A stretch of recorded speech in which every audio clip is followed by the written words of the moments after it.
Hey, what's going on YouTube? This is Sever7, and today we are taking a look at the Vero Knives Avid 1, and that's with the ultimate goal of seeing if it's worth adding to your collection or your daily carry rotation. This did come to me by way of the Lefty Pass-Around group, and it goes back to them after my review. This was designed by Joseph Vero, and the OEM for this knife is Best Tech. Now, nope. I almost got ahead of myself there. I was so eager to open it up. This is an interesting knife because this was Vero's attempt at getting a knife under 200 bucks, but still maintaining the integrity of their quality manufacturing. And spoiler alert, they did a pretty darn good job of that. Now we have a faux bolster, G10 scales on the front and on the back. The G10 feels really premium, feels really nice. Yeah, I almost thought it was aluminum, to be honest. It's got some nice texturing.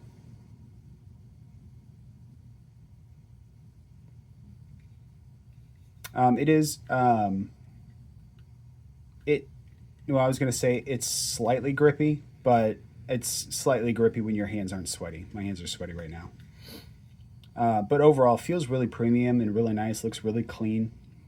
We have a deep carry reversible wire pocket clip, and then we have all satin hardware. So we can see where cuts were made, right? We can see where they really went after the price to get it as low as they possibly could, and that's predominantly with the scale materials. And I think that's fine because they pulled it off really well. This G10 feels incredible. And then we just have some satin hardware. So nothing too crazy. Let's talk ergonomics.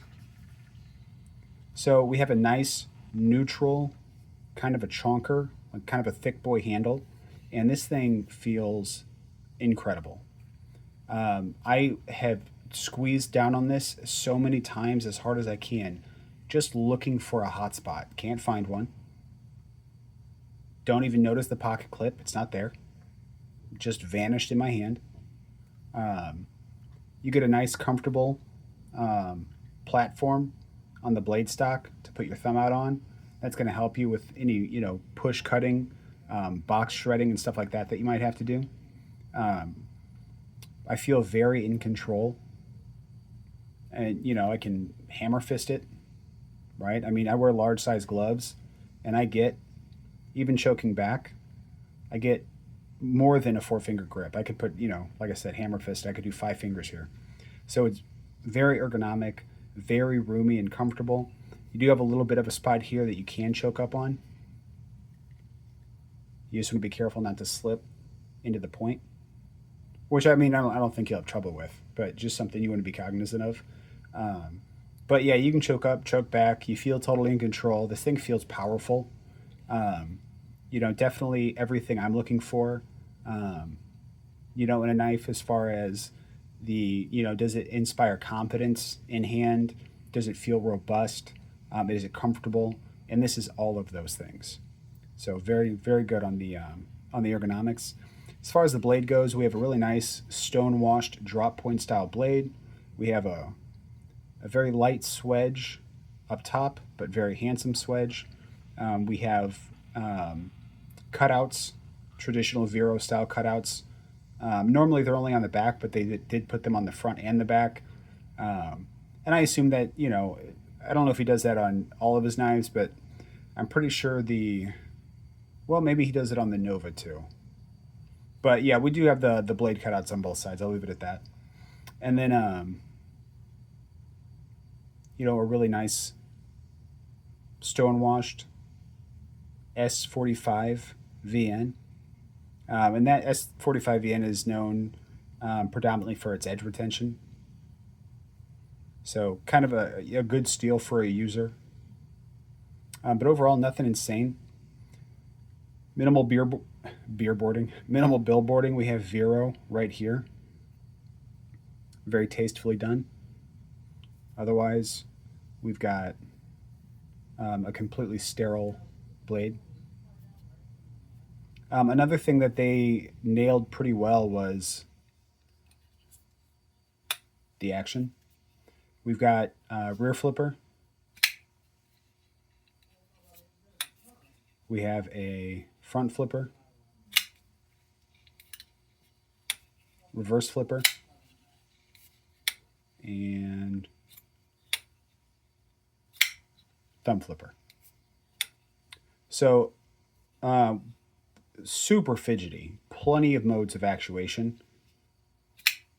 I really enjoy the rear flipper. We get a very nice loud, like, ka-chunk. And then on the way down, a nice positive little clank into place. Reverse flick is money. If I mess up on the action, it's the band-aids, not the knife itself. We can side finger it. I wonder if we can lighter switch it. Yes, we can. So plenty of bonus flipping available with this knife. But the action is very good. It's not quite, like if I drop it to 6 o'clock, it's not going to fall on its own, but it only takes a little bit of encouragement for it to drop all the way down.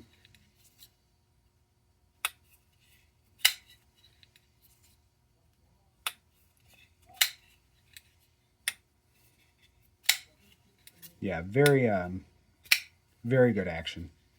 Definitely would be considered a fidget monster. Now, as far as some specs, overall, we're looking at 7.7 inches with 3.25 inches of blade, and that's giving us a 0.76 blade to handle ratio. And then we're coming in at about 3.8 ounces because she's thick. Let's do some size comparisons up against the milled aluminum Civivi Brazen. It's the third best Civivi ever made next to the Visions. And we're going to go up against the real steel Sylph. And it looks like we are coming in a hair longer than the real steel. And we are coming in about half an inch shorter than the Brazen. And the Migron Gotov is still missing in action. So in its place, we have the Big Idea Design Overlook. And that's coming in about, oh boy, I'd say about 2 whole inches smaller than the Avid 1.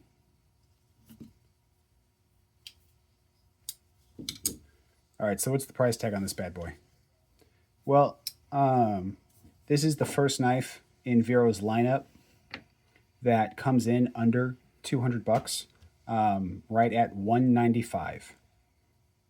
Now, is this knife worth $195? Well, considering they essentially cut the price nearly in half, considering they cut the price nearly in half, from their more expensive models, because they've got Novas and Luxes that are, sitting right around the $400 price range. Yeah, I would absolutely say, because while you are getting less expensive materials, you're not sacrificing any of the fit and finish. You're not sacrificing any of the premium feel that comes with Vero. Like, this still feels like a Vero. Like, if you've owned Vero, you know what I'm talking about. This still feels just like a Vero.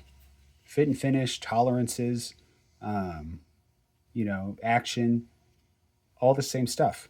You just have G10, which they still made look really good. They didn't even skimp out on the style. You still get a stonewash blade, and you still get this faux bolster look. And you get a wire clip instead of a deep carry milled titanium clip, but that's fine because the clip goes in and out of your pocket easy, does exactly what it needs to. The faux bolster look looks really, really good. So, I mean, yeah, at $195, I think this is a hell of a good deal. My former favorite knife at the $200 mark was the Exceed Designs Aver. And I'm not ready to say that this dethrones it, because that knife comes in M390 and is all titanium and, comes with skiffs. But this is pretty darn close.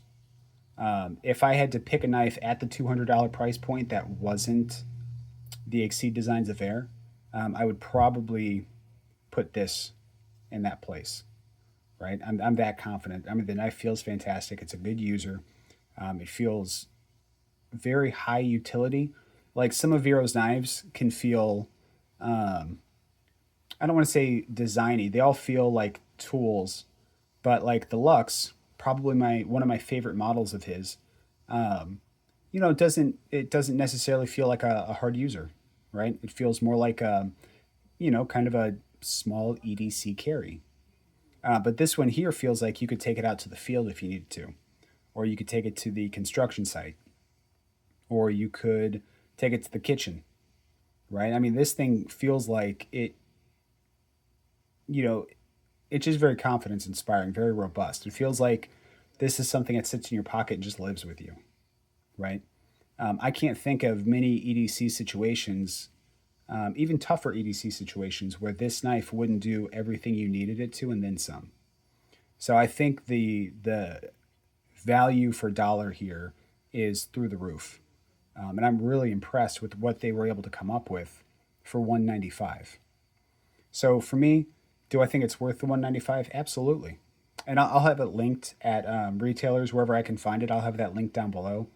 Some of those links may help the channel, but of course that's entirely up to you. And yeah, especially if White Mountain has it and you can score that sweet 10% off, then it's like a slam dunk.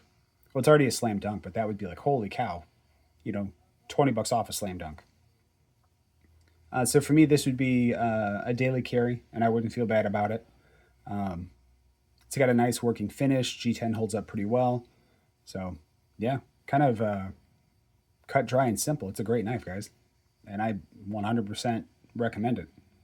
But tell me, is this something that would find its way into your collection, or would this be a daily carry for you, or does this knife just miss the mark for you completely? Whatever the answer is, let me know down in the comments. And if you found this video useful or entertaining, hit the like button. Please don't forget to subscribe. And until the next time, guys, peace.